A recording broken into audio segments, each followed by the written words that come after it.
نہیں چادر دوں گا بھی تو اللہ کے رسول وہ تہبند پوری نہیں دوں گا، آدھی دوں گا، پوری نہیں دوں گا، آدھی۔ آقا نے فرمایا آدھی کیوں؟ کہا کہ آدھی میری ضرورت ہے، میں اس کو استعمال کرتا ہوں، جب میں سوتا ہوں تو اس کو اوڑھتا ہوں، میں اس کو پہنتا ہوں، اس لیے آدھی دوں گا۔ آقا نے فرمایا اور مفتی نے کہا میرے پاس کچھ نہیں۔ اچھا یہ بتاؤ تمہیں قرآن کی کچھ سورتیں یاد ہیں؟ کہا کہ ہاں مجھے سورہ ملک یاد ہے، مجھے سورہ حشر یاد ہے، مجھے سورہ قیامہ یاد ہے، مجھے سورہ تغابن یاد ہے، مجھے سورہ رحمان یاد ہے۔ کچھ سورتوں کو انہوں نے گنوایا، اے اللہ کے رسول مجھے یہ سورتیں یاد ہے۔ پیارے آقا صلی اللہ علیہ وسلم اس خاتون سے مخاطب ہوئے جنہوں نے شادی کی پیشکش کی تھی۔ آقا نے فرمایا یہ بتاؤ تمہیں قرآن کی یہ سورتیں یاد ہے؟ کہا کہ نہیں مجھے قرآن نہیں آتا، مجھے قرآن کی یہ سورتیں یاد نہیں ہے۔ آقا نے فرمایا کیا تم اس بات کے لیے تیار ہو کہ مہر میں تم انہیں وہ سورتیں اس کو سکھلا دو جو تم کو یاد ہے، وہ تم اپنی بیوی کو سکھلا دو، کیا تم اس کے لیے تیار ہو؟ انہوں نے کہا میں اس کے لیے تیار ہوں۔ آقا اس خاتون سے مخاطب ہوئے اور اس عورت سے آقا نے فرمایا کیا تم اس بات کے لیے تیار ہو کہ تمہارا اس کے ساتھ نکاح ہو جائے اور مہر میں تعلیم قرآن کو مہر بنا دیا جائے اور یہ جتنی صورتیں اس کو یاد ہے وہ تمہیں سکھلا دے، وہی مہر ہوگا، کیا تم اس کے لیے تیار ہو؟ وہ خاتون کہنے لگی اللہ کے رسول اس سے بڑھ کر میرے لیے کیا سعادت کی بات ہو سکتی ہے کہ تعلیم قرآن میرے لیے مہر ہوتا ہے، اس سے بڑھ کر اور کیا سعادت کی بات ہو سکتی ہے؟ چنانچہ تعلیم قرآن کے عوض میں ان کے ساتھ نکاح ہو گیا۔ نکاح اتنا آسان ہے اور آج ہم نے نکاح کتنا مشکل بنا دیا۔ اس پر میں ایک بات اور سنا کر بات کو ختم کر دوں۔ جیسے اسد بھائی ایک شعر پڑھتے ہیں، ایک کلام پڑھتے ہیں، اس کے بعد کہتے ہیں کہ دیکھیے فرمائشیں تو بہت ہیں لیکن میں جس کلام تک پہنچنا چاہتا ہوں اس کے لیے 2 شعر پڑھتا ہوں۔ تو یہ ہم لوگ بھی انہی لوگوں سے سیکھے، ایک ہی بار کہہ دیتے کہ اتنی لمبی تقریر کریں گے تو آپ لوگ بیٹھتے ہیں، لیکن مجھے امید ہے کہ اگر فجر تک تقریر کریں گے تو یہ حسیر ہے اور حسیر کا ایک ایک بچہ بھی مجھ کو چاہتا ہے، انشاءاللہ کوئی نہیں اٹھے۔ جی یہ اور بات ہے کہ لوگ سوچے کہ معاذ صاحب لے آؤ بس نہیں ہو تقریر کریں گے تو کب؟ جی ایک بات میں اور کہوں، آج میں نے یہ بتایا کہ نکاح کتنا آسان تھا چلتے چلتے اور ہم نے کتنا مشکل بنا دیا۔ آپ نے نام سنا ہوگا، جب شعراء کی بات چل رہی ہے تو میں ایک شاعری کی بات کر دوں۔ اسد ہاشمی اور جناب دل خیر آبادی عالمی شہرت یافتہ شاعر کے سامنے میں اس شاعر کا ذکر کروں جسے دنیا کہتی ہے میر تقی میر۔ میر تقی میر حضرت، میر تقی میر مولانا عبدالحنان صاحب، میر تقی میر۔ ایک ہی بیٹا نہیں اور کوئی اولاد نہیں، فکر ہوئی رشتہ طے کر دیا، بہترین رشتہ، خوبصورت نوجوان لڑکا مل گیا، رشتہ طے ہو گیا، نکاح کی تاریخ، شادی کی تاریخ طے ہو گئی۔ جب 1 مہینہ کے قریب وقت بچا تو لڑکے والے نے ایک لمبی فہرست تھما دیا، مجھے یہ چاہیے، یہ چاہیے، یہ چاہیے، یہ چاہیے، یہ چاہیے، یہ چاہیے۔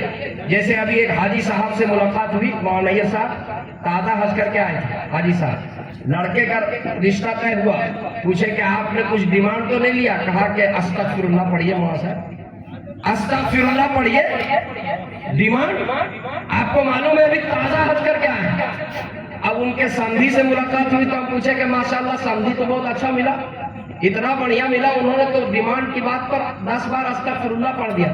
کہا کہ مولانا صاحب وہ تو مجلس میں پڑھا، مجلس میں جب پوچھا گیا کچھ ڈیمانڈ ہے تو کہا استغفر اللہ پڑھیے، ابھی تازہ حج کر کے آئے، کیا بات کر رہے ہیں؟ اور جب جانے لگا تو مصافحہ کرتے وقت بولا کہ دیکھیے ہمارے طرف سے کوئی ڈیمانڈ نہیں ہے لیکن آج کل کے حالات کے حساب سے دیکھ لیجیے، حالات کے حساب سے، حالات ہے اپاچی کا، حالات ہے بلٹ کا، حالات ہے دیوان مشین کا، تو تم کیا کیوں نہیں دیتے ہو بھیک مانگے، ادھر استغفر اللہ پڑھتے ہو اور ادھر مصافحہ کرتے ہو دائیں سے؟ حالات کے حساب سے اپنے بیٹی داماد کے لیے دیکھ لیجیے۔ یہ سب ہے اندر سے مانگنے کا طریقہ۔ میر تقی میر، فہرست تھما دیا، یہ چاہیے، یہ چاہیے، یہ چاہیے۔ میر تقی میر نے اپنی بیوی سے مشورہ کیا، رشتہ تو بہت اچھا ہے، لڑکا بھی خوبصورت ہے، لیکن ہمارے پاس تو اس کی حیثیت نہیں کہ میں یہ دے سکوں، کیا کرنا چاہیے؟ کہا کہ ایسا کریں ہم اپنی دکان بیچ دیں، شکیل بھائی دکان بیچ دیں اور مکان بیچ دیں، ہم لوگ اس کے بعد شادی کرنے کے بعد رینٹ میں زندگی گزار لیں گے، اور تو کوئی اولاد ہے نہیں، لیکن بیٹی کا گھر بس جائے گا، پتہ نہیں پھر ایسا رشتہ ملے گا یا نہیں ملے گا۔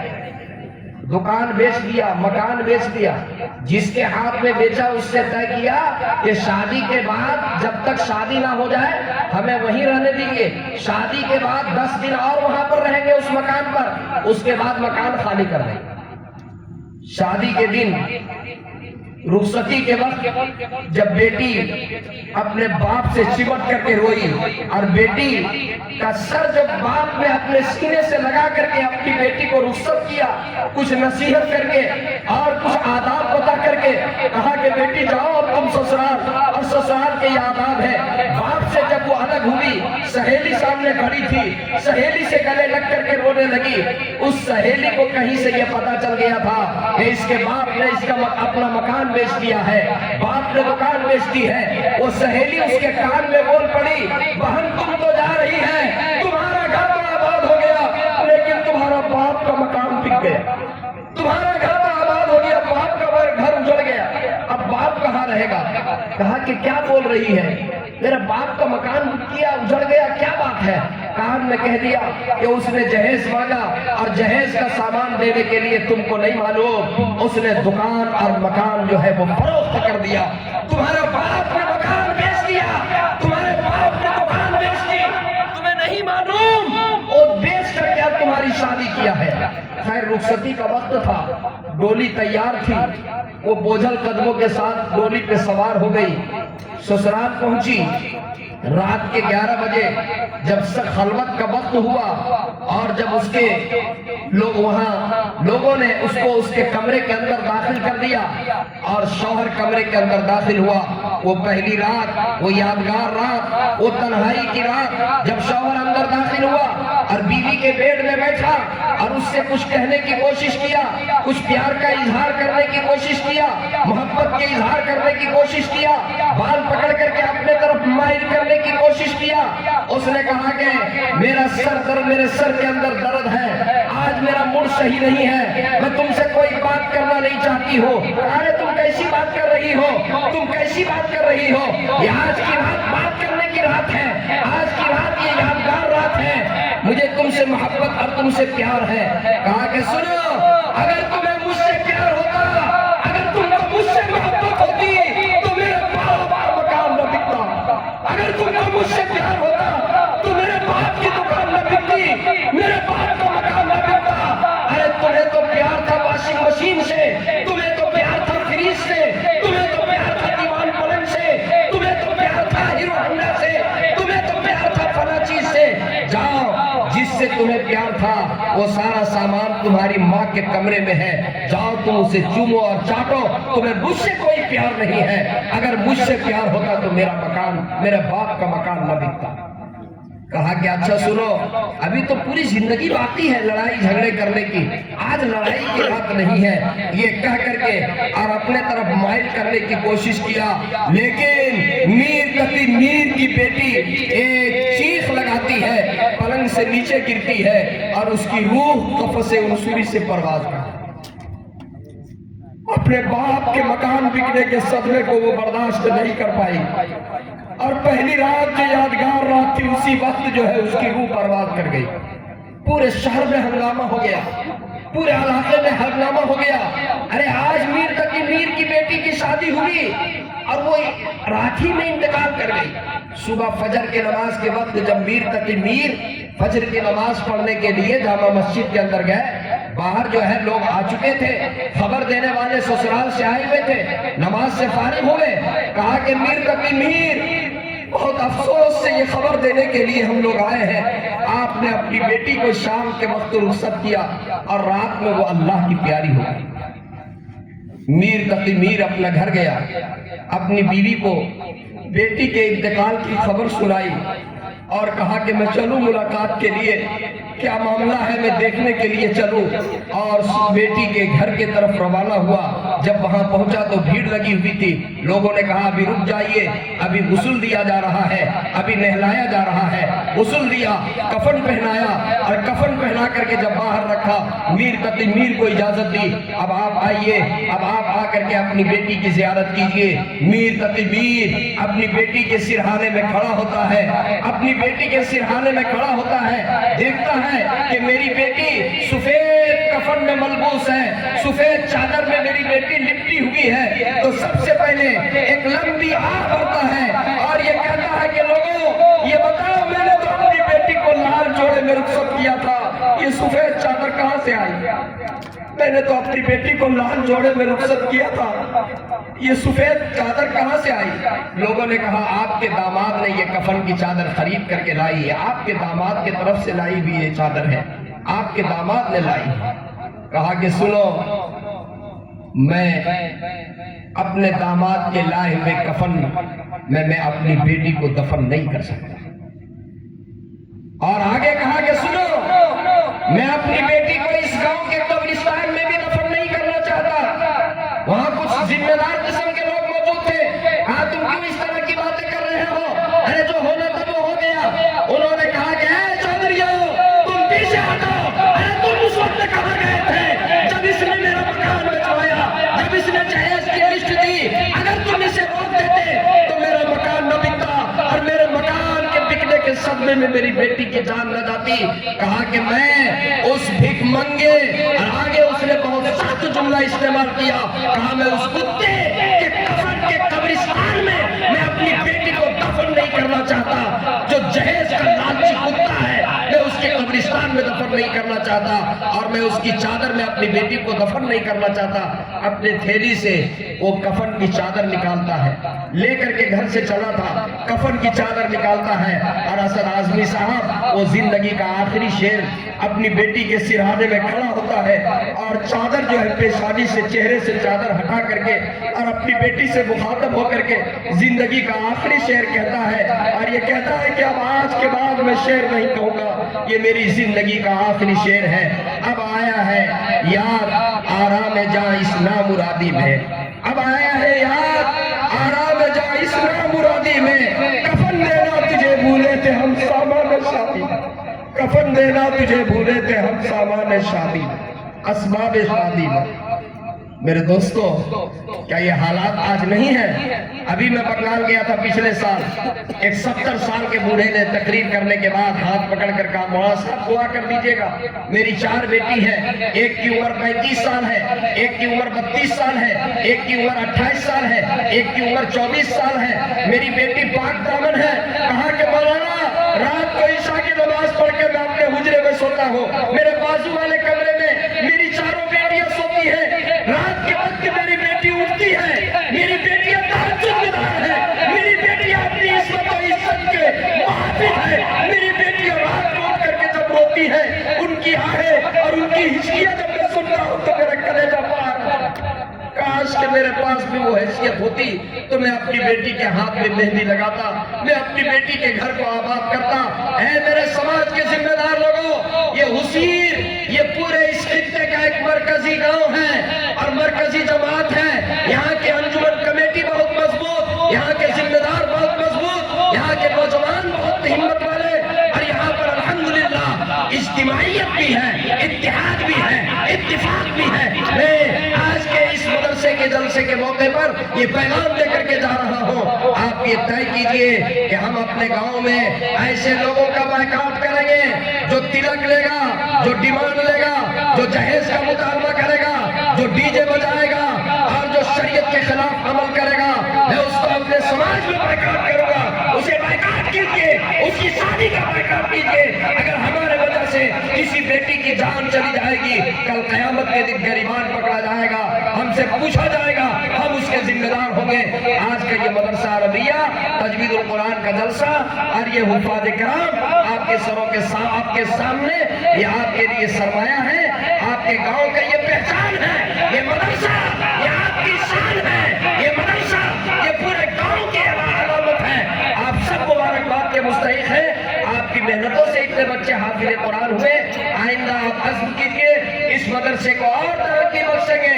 جیسی ضرورت پڑے گی, جس طرح سے ضرورت پڑے گی, مہمان رسول کے لیے آگے بڑھ کر کے انشاءاللہ تعاون کریں گے, اور مدرسے کی جتنی طرح کی ضرورت ہے ان ضروریات کو ہم پوری کریں گے انشاءاللہ. لبیک کہیے انشاءاللہ. مدرسہ عربیہ تجوید القرآن کہیے زندہ باد. نعرہ تکبیر. جناب دل خیر آبادی, جناب اسد اعظمی, مولانا نیر صاحب, اور ہمارے قاری سہراب صاحب, اور حافظ علی امام صاحب, اور مدرسے کے پرانے محتمم سابق محتمم قاری عثمان صاحب, اور مدرسے کے دیگر اساتذہ, اور گاؤں کے انجمن کمیٹی کے سینٹرل کمیٹی کے انجمن کے صدر جناب سلیمان صاحب, عالی سیکریٹری نسیم صاحب, اور ان کے تمام نائبین اور نائبین صدور اور سیکریٹریز, ہمارے محبت کرنے والے شکیل بھائی, مدرسے کے صدر جو ہے ہمارے سماؤن بھائی, اور تمام جتنے ذمہ دار لوگوں ہیں, میں سب کو مبارکباد پیش کرتا ہوں. آپ دل چھوٹا نہ کیجیے گا کہ موسم صحیح نہیں رہا اس لیے ہمارا یہ ہو گیا. نہیں, آپ کا جلسہ کامیاب ہے, 100% آپ کا جلسہ کامیاب ہے. آپ اطمینان رہیں انشاءاللہ. یہ جماعت اگر شاید موسم ٹھیک رہتا, اتنی بڑی جماعت 2 بجے رات کے بعد یہاں پر نہیں رکتی. آج یہ الحمدللہ اتنی بڑی جماعت موجود ہے. آپ لوگ جب تک کے چاہیں گے آپ کے ساتھ یہ دونوں لوگ موجود ہیں. اور مولانا نے کہا کہ مبارکباد دے دیجئے ماں بہنوں کو بھی, اس لیے کہ یہ حسیر کی ماں بہنوں نے بھی بڑی مدد کی ہے. مجھے یہاں کی تاریخ یاد ہے, جب ضرورت پڑی ہے تو ہماری ماں نے ہاتھ کا کنگن دے دی ہے, ضرورت پڑی ہے تو پاؤں کا پازیب دی ہے, ضرورت پڑی ہے تو ناک کا نت پیش کی ہے, ضرورت پڑی ہے تو کان کے پھول پیش کی ہے. ارے آپ سب کی قربانیوں سے ابھی جامع مسجد اتنی شاندار عمارت, سلیمان بھائی کی صدارت میں جامع مسجد جو بنی ہے, ابھی جو اس کی تزئین ہوئی ہے, ماشاءاللہ وہ سب مبارکباد کے مستحق ہے. میں ماں بہنوں کو بھی شکریہ ادا کرتا ہوں, ایک ایک نوجوان کا شکریہ ادا کرتا ہوں, ایک ایک ذمہ دار کا شکریہ ادا کرتا ہوں. اللہ آپ سب کے جذبے کو قبول فرمائے. وما توفیقی الا باللہ, وآخر دعوانا الحمدللہ رب العالمین. معاف کیجیے گا میں نے آپ کا وقت تھوڑا سا ضائع کر دیا. اب حضرت مولانا نیر صاحب نے مجھے کچھ آرڈر دیا ہے. یہ اعزازی طور پر جو ہے کچھ تمغے ہیں. وہ لوگ جو مدرسے کے لیے دن رات محنت کر رہے ہیں, اس جلسے کے لیے جنہوں نے خصوصی محنت کی اور جن کی قربانیوں سے یہ جلسہ یہاں تک کے پہنچا, کچھ نام انہوں نے لکھ کے دیا ہے, ان کو اعزاز دینا چاہتے ہیں. عالی جناب سلیمان صاحب جو اس انجمن کے صدر باوقار ہیں, تشریف لائیں اور یہ اعزازی تمغہ حاصل کر لیں. ماشاءاللہ ماشاءاللہ. کھڑے ہو کر پیش کر دیجیے. ماشاءاللہ. ہمارے صدر صاحب اللہ قبول فرمائے. ماشاءاللہ بڑی محنت, بہت مخلص. ماشاءاللہ ماشاءاللہ. مجھے یاد ہے حسیر سب سے پہلے مجھے سلیمان بھائی لے کر کے آئے کناندو سے, اور نسیم بھائی, نثار بھائی, یہی لوگ گئے تھے, مجھے لے کر کے آئے تھے. الحمدللہ اللہ ان سب کی عمروں میں برکتیں عطا فرمائے. عالی جناب نسیم صاحب جنرل سیکریٹری, ہمارے انجمن کمیٹی کناندو کے جنرل سیکریٹری, عالی جناب کناندو حسیر. یہ لوگ تو ایسے بھی کہتے ہیں کناندو کا آدمی ہی مولوی. اب یہاں بھی حسیر کے جلسہ میں کناندو کا تذکرہ ہو رہا ہے. حسیر کے ہمارے جنرل سیکریٹری ہیں نسیم بھائی. ماشاءاللہ ماشاءاللہ. اس کے بعد عالی جناب نثار صاحب جو نائب سیکریٹری ہیں, محترم جناب نثار صاحب ماشاءاللہ نائب سیکریٹری ہیں. ماشاءاللہ بڑی محنت کرتے ہیں. اللہ قبول فرمائے, اللہ قبول فرمائے, اللہ قبول فرمائے. جناب شکیل صاحب, جناب شکیل صاحب نائب صدر, نائب سیکریٹری, نائب صدر. ماشاءاللہ. یہ دیکھیے ہمارے نوجوانوں کے دلوں کی ماشاءاللہ بہت با حوصلہ, با ہمت, ذی ہمت. اللہ ان کے حوصلے کو قبول فرمائے. شکیل صاحب نائب صدر, اللہ خدمت کو قبول فرمائے. جناب سمیع اللہ صاحب عرف سماؤن صاحب جو مدرسے کے صدر بھی ہیں. ماشاءاللہ ماشاءاللہ. آئیے آئیے آئیے, کیا کہنے, آپ ہی کا تو جلوہ ہے. ماشاءاللہ. آئیے آئیے. یہ مائک بہت پریشان ہے جی.